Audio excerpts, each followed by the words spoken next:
Welcome to a new edition of the Neon Jazz interview series with veteran jazz trumpeter, composer, and bandleader Bill Warfield.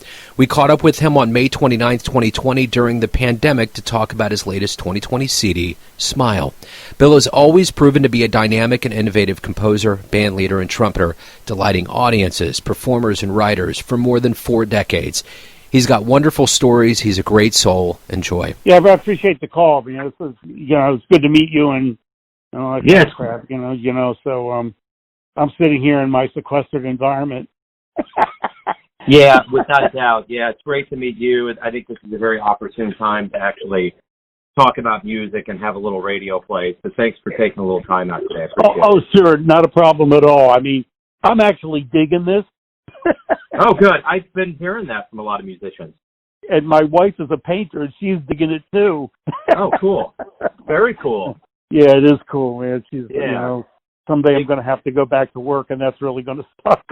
Well, you're releasing a CD during a pandemic, and my question is, it's probably good that people have more time to listen to music, but you can't do anything with this live. We sort of have our spot in New York that we always play. I mean, it's a big band, so, it's like a 10-piece band, and then when you add in the extras, it's 12, 13 pieces. So we don't do a lot of out-of-town work. I mean, we play at the Zinc Bar once a month, and then we play in the Village, and then we play at Lehigh University a couple times a year. We play at the Deerhead Inn a couple times a year. But we have our little thing that we do. And, the thing that was bad, we were supposed to play the Rochester Jazz Festival. That got canceled. I was supposed to go to Europe for 3 weeks. That got canceled. But, hey, I'm trying to turn it into something good. It's an opportunity. Usually I'm so busy. I mean, to carve out some time to write is impossible. And I've got half-finished scores stacked to the ceiling. So this is really an opportunity for me to sit down and write and actually, talk with folks about the recording. So, which I'm very excited about. I mean, it's not exactly what I've done a lot of in the past.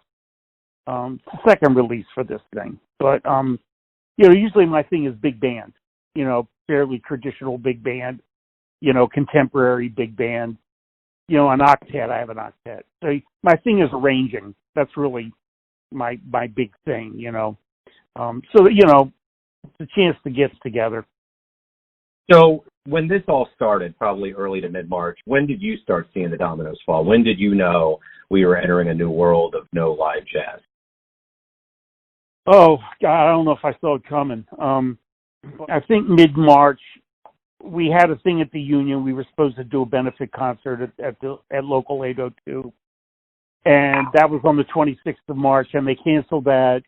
And then I said, oh, shit, here it comes. Yeah. And then I got the email about the Rochester Festival. Then the guys in Europe, the guy in Germany said, you can't come here. Then the guy in Prague said, you can't come here. And it was a matter of, you couldn't move between countries. So I guess about mid-March I saw it coming. But I'm a little more optimistic than most people are. Yeah, I can hear that for sure. Talk to me a little bit about your beginnings, where you were born and raised. I think you had some beginnings in Baltimore. Talk to me about how jazz became your life. Well, I'm a Baltimore boy. That's right. When I was 14, I started working with an R&B band. It was kind of strange because I was playing in the Maryland Youth Symphony in the morning on Saturdays, going to Peabody Prep in the morning on Saturdays. Then I'd get picked up Friday, Saturday, sometimes Sunday, sometimes Thursday, and go to these places, these funky places, and play R&B gigs. And I was the only guy in the band that really could read music, so I ended up transcribing the chart off of records, and showing everybody what this. So that's actually the way I started writing. And then I went to I got into Doc Severinsen heavy. In the Tonight Show band. I really loved Doc Severinsen's playing as a 14-year-old, and I loved the Tonight Show band. Eventually studied with Jimmy Maxwell, who was their lead player. And And then I went to Towson University, and it was Towson State College at the time, and the guy running the program there, the jazz group program, was a guy named Hank Levy, who wrote for Stan Kenton and Don Ellis, and he had a great jazz band. I mean, oh my God, I couldn't believe this band at the college. It was all grad students, you know. I mean, it was like this wall of sound, and I had been listening to Chicago and Blood, Sweat, and Tears, and really transcribing those things for my cover band. But then I started hearing this stuff, and I'm going, holy cow, you know, and all I wanted to do was play the trumpet, but I'm figuring, look, I'm here at this college with this guy that writes for Don Ellis and Stan Kenton. I might as well study with him. So I studied with him for 4 years, and it's kind of ironic because he kept trying to get me to write big band stuff, and all I wanted to write was sextet stuff.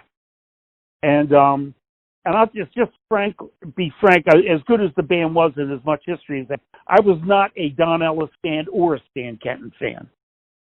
I was a Maynard Ferguson fan. I was a Thad Jones fan. I was a Charles Mingus fan. I really liked small group stuff. And I started going downtown in Baltimore to the clubs and the bars and sitting in with the jazz musicians and listened to a lot of bebop, a lot of records. And I remember one Sunday morning in a rehearsal for Hank Levy, we were playing this, and he turned around and he goes, "Where did you learn how to play bebop?" And really all I did was listen. You know, and it started happening.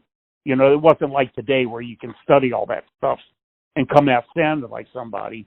I mean, you went and you listened and you sat in and they beat you up on the bandstand and that's really how you learned it. So, I mean, that's really kind of how it all happened. And the other thing is Sonny Stitt had a regular gig in Baltimore, and I played the Fells Point Jazz Festival with him, thanks to the late Mike Binsky, who was a big festival guy, and jazz. He owned this club called the Bandstand down in Fells Point, and Stitt played there 6 nights a week. So I used to go down and sit in with him. And I really, at the time, didn't even know who Sonny Stitt was, but, you know, I heard him playing, and I sat in with him, and, you know, he beat me up pretty bad sometimes, you know. So that's kind of actually how I got into it, you know. You know, the world was different then. You could really go out 6 nights a week and hear jazz live at a club. It may have been local folk, but and the Left Bank Jazz Society, which was in Baltimore, where all the heavies came through. I heard Woody Shaw there. I heard Elvin Jones there. I heard Horace Silver there. I heard the big bands. I heard Basie there. I heard Thad and Mel there. I heard Sonny Fortune there. And actually ended up talking to Woody Shaw at one of his gigs, and you know, you had like 40-minute breaks, so I had just transcribed one of his tunes off of his record, and I was asking him about it, and he said, "Well, come with me." And so we went in this back room, and he was telling me how he played this tune and everything. You know, you can't do that anymore. That world doesn't really exist, you know. But it was really amazing, you know. So I had a lot of good contact with a lot of people, and was very heavily supported by people, and encouraged by Hank Levy, of course, and just kind of fell into it that way. I mean, I worked 6 nights a week with a show band when I left college, and on my day off, I went downtown and played jam sessions. So we played a lot, you know. So that's kind of the answer to the question, I think. Yeah, sure. So talk to me, you know, you've been a teacher. Talk to me a little bit about the memories over the years that you acquired playing and gigs and things, magic moments that really fueled the way that you lend your knowledge to others. Well, we had a little group that we put together, and we won a national contest, and we ended up opening for Stan Getz at Just Jazz in Philadelphia for a week. And I remember that week being very magical. I mean, you know, we'd play our set, then we'd listen to Stan play for a set, you know, and hang out with him. Well, not him, but his band. I mean, he had a pianist from Baltimore named Albert Daly in the band, who played with, a great pianist, great writer, played with played with Art Blakey. The tune "One for Albert." I think that's written by Hank Mobley. It's about Albert Daly, and got to know him a little bit. I think the first time I heard Woody Shaw was pretty special. I mean, I really had never heard anybody play the trumpet like that. Playing at the Vanguard with Mel Lewis's band. I was never a regular member, but I subbed there a lot. Joe. I mean, there's so many things. Playing with Ornette, getting to work with Ornette Coleman. Just being them. But a lot of things. Mostly, what I've always found out is that standing on stage doing my own gigs has been the thing where I was the happiest. I remember, I did my first big band CD, and I forget where we were, but I gave a copy to Ornette, and he goes, "Oh, okay." He says, "So you're documenting your stuff?" And I said, "Yeah." He says, "Yeah." He said, "I started documenting my stuff a lot of years ago." He says, "I'm like you. Nobody would hire me, so I had to start my own band." It was like, okay, Ornette, I'm like you, right? And studying with Lou Soloff, which brings to mind that a couple of years ago we played a memorial concert after Lou passed away, where I met Paul Schaefer and started working with him. And but we had the Gil Evans band, and I wrote two arrangements. I did it's on the internet. I did an arrangement of Spinning Wheel with Chris Potter was the band, Marini was in the band, Tom Malone, Dave Taylor, Conrad Herwig, Alex Sipiagin, Status was in the band, Shunzo Ono was in the band, Jeff Watts was playing drums, Schaefer was conducting, Will Lee was singing, and I did an arrangement of Spinning Wheel that we did at the memorial. That was really special, and then we ended the memorial. I wrote an arrangement of Durham's Epitaph for the Evans band, and we closed the show with that. And that was like bittersweet, but that was a very special memory. When I did my second record, called "The City Never Sleeps," I did an arrangement of "Goodbye Pork Pie Hat," and it was all. I mean, the guys it was all studio guys. I mean, my trumpet section was Soloff and Bob Milliken and Tony Cadlick and John Eckert. I mean, you can't do any better than that. My trumpet section. So we played. We recorded the arrangement, and it went down in the first take. And I mean, it was. I've never heard anything like it. And I mean, and these guys who work in the studios all day long, I mean, everybody was speechless. I mean, we sat there had to be half a minute in complete silence because everybody was so stunned at what had just happened. And the first person that said anything, of course, was Soloff, and he just goes, "Well, that was a good take." and then we just moved on. It was like a one-take thing. I wrote a show for Dave Liebman that we premiered at the Villette Festival in Paris at the Pierre Boulez Concert Center, and we played this thing. It was called Le Jazz Hot. If you want copies, I can send you copies of any of this stuff. Sure. Called Le Jazz Hot, featured Liebman. It was a dedication to Sidney Bechet and the composers of Les Fils, who were the French composers in the 20s who were very heavily influenced by jazz, like Poulenc and Milhaud and Honecker and Taliaferro and Duray, and there's one more, Arik, I think. Anyway, but they, they were, so I took themes from them and put Liebman in front of a big band, and we played that and got a standing ovation for the thing. I mean, and I remember that was really magical. I mean, if I think back, there's a lot of really good times. I mean, I I have been very, very lucky, in my career, being able to work with the people that I've had a chance to work with. I mean, that's, moving to New York was everything. I mean, there's so many great players every place, but you move to New York, you're in this little bubble with everybody goes there. And if you think you can play, you go there, you find out pretty quickly exactly where you fit into the scene, And I mean, my first gig was with Mel Lewis's band, standing between John Faddis and Tom Harrell. My first gig in New York, and you pretty quickly find out where your place in the musical world is doing that. I did a nice job. I played the show perfectly that night, but it didn't stand out standing between John Harrell and John Faddis. I was just one of the cats in the band. And, getting to know Mel was really good. I mean, I gave him a CD of my first recording and didn't really hear anything from him. So I just called him up and I said, Mel, look, I don't want to bother you, but I never heard anything back from you about whether you like the CD, you like your recording or not. And I said, I really like to know what you think of it. And he says, well, you really want to know? I said, yeah, well, I called you up, man. So he goes, okay. So he went chart by chart by chart through the whole recording and told me exactly what he thought of everything. It was one of the greatest composition lessons I've ever had in my life.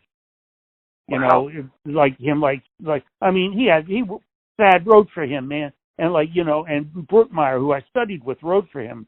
And, so he's sitting there and he's going, well, first of all, I really like this and I really like that. He says, my big complaint is that I like rhythm.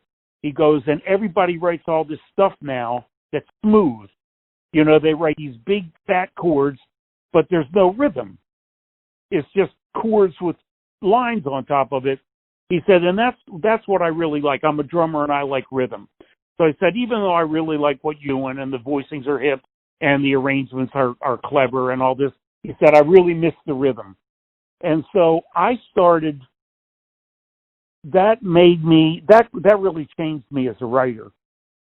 From that point on, and also with my R&B background, from that point on, I just said, everything I write is going to be rhythm-based.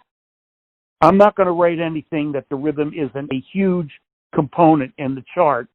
And I've done that ever since. And I really feel the results of doing that when audiences respond to rhythm. They don't respond to your new grandmother chord that you wrote. You can play a wrong note. Most people in the club have no idea that it happened. You screw up the rhythm, everybody in New York City knows it happened. So rhythm is incredibly important to me.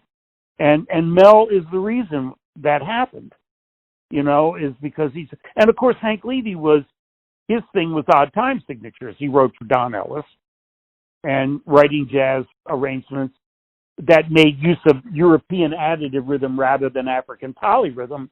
So my background was heavily rhythm. And then when Mel said that, I said, yeah, that's right. One of my strong suits is rhythm. So I'm going to make that a component of everything I do from this point on. And it's really funny because when I wrote for Dave Liebman's big band, he had a lot of writers writing for that band.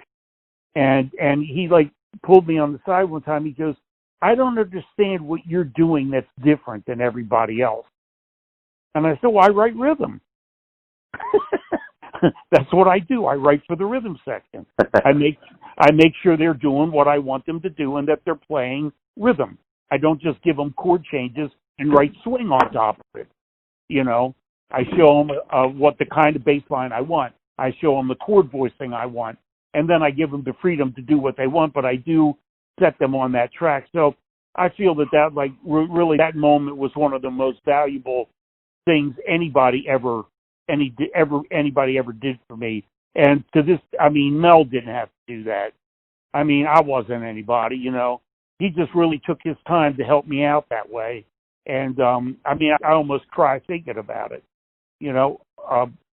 that somebody would take that time for somebody that just got to New York and would really help them out like that. And be honest.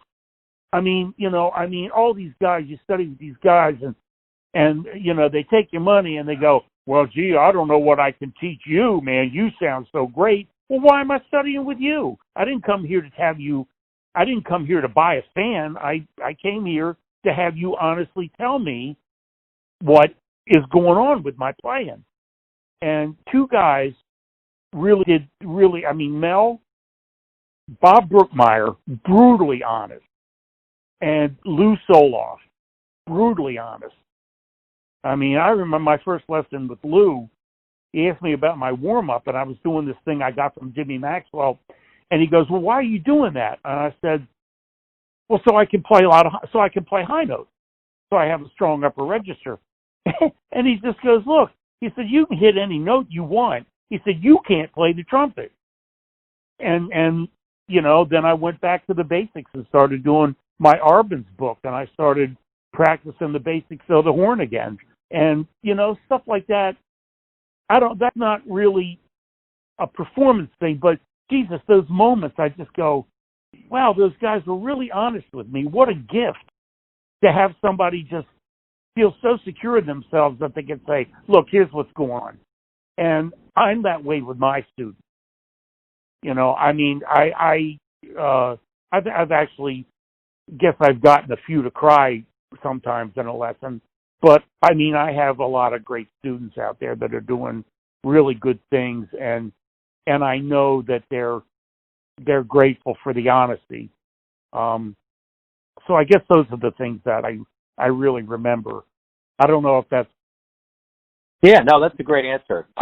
So what do you hope both the audience and the musician realizes when we do return to the stage after this COVID-19 quarantine? What do you hope we realize about live music when we get back?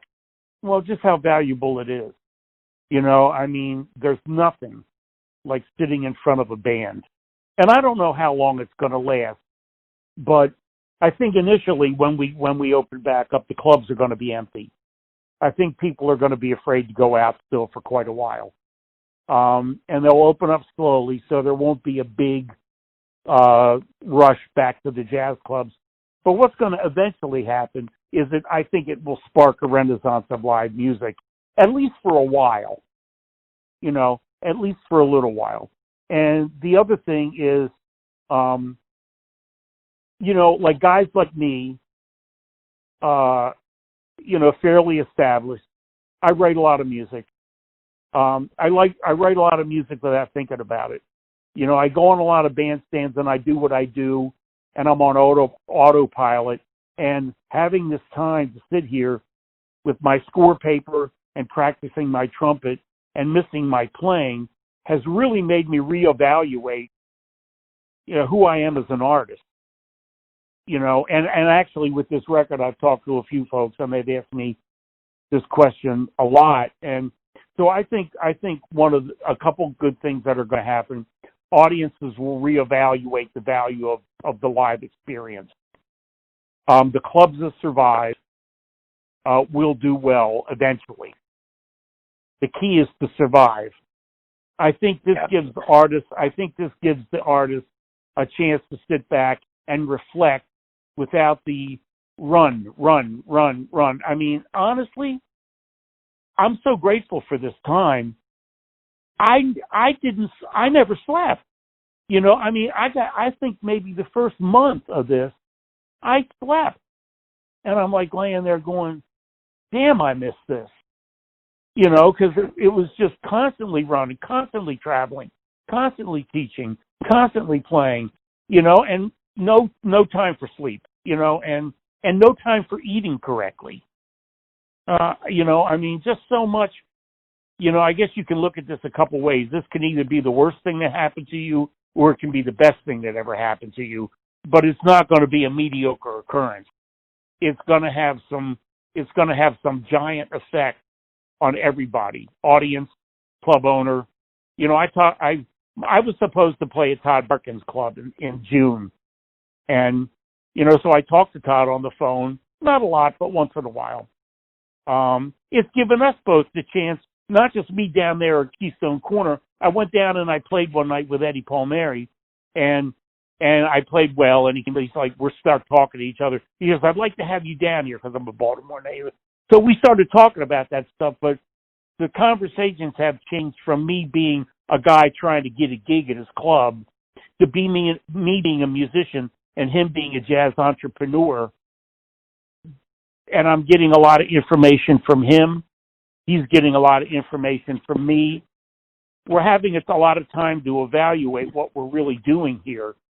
And God, I hope he survives. He's one of the sweetest people in the world. And the history of what he's done for the music, you know, what can I say? You know as well as I do. All those great albums from Keystone Corner in San Francisco, you know, his record as a record producer. I mean, you know, and to sit down and talk with people like that is invaluable. And now we have time to do it. And we never had time to do it before. So I'm looking for good things. I'm looking for some pain coming out of this, but I'm ultimately looking for good things to happen. You know, I started teaching composition. I've had a ball. I'm teaching composition online. I've avoided it like the plague for years because I didn't really, well, a couple things. I had a big imposter complex about it. I'm really self-taught, and I really didn't feel like I had a lot to offer somebody. You know, as a writer, yes. As a teacher of writing, maybe not. But, you know, I'm taking these kids to their arrangements, man, and I'm learning so much. And it's going to change the way I teach, you know, and it's already changing the way I write. I've been working on this stupid chart for 2 weeks now, and it finally came together, and I'm excited about it. I usually don't have that option to spend that much time on an arrangement. I usually got to slop it down on paper and get it out. And, yeah, it works because I'm a professional, and I've been doing it for years. But, yeah, man, I got 2 weeks to work with this piece of music until it's just right.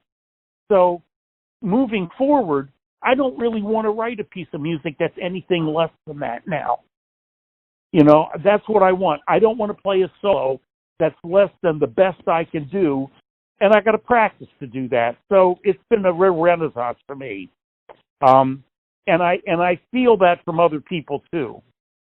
You know, I call people who I don't usually talk to.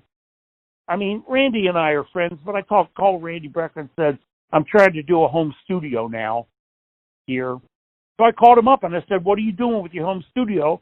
And we talked about that. You know, usually we it's a fast tweet back and forth and we move on with what we do. But, you know, I mean, it's good to have time for conversations. The electronics and the internet allow us to do that. And this pandemic has given us time to do it. So in a lot of ways, I don't mean to paint it like it's a wonderful thing. I mean, I've lost a lot of friends in this thing, and that's not good. I really feel for them and their families. But, I mean, you know, let's honor them by doing something with this time. Look, I'm done. Cool. No, that's cool. Bill, thank you, man. You really opened up and covered a lot of bases that I was looking for. Thank you for taking some time out to talk with me on jazz. Good luck with everything, and I really appreciate it. Well, Joe, thank you so much, man, and thank you for what you guys do, because if it wasn't for that, we wouldn't get our stuff out there. Thanks for listening and tuning in to another Neon Jazz interview, where we give you a bit of insight into the finest cats on the East Coast, West Coast, and right in the Midwest, and spots all over the USA, giving fans all that jazz. Thanks to Bill for his class, time, and cool. If you want to hear more interviews, go to Famous Interviews with Joe Domino in the iTunes store. Visit neonjazz at youtube.com, and for everything Neon Jazz all the time, go to the neonjazz.blogspot.com. Until next time, enjoy the jazz, my friends.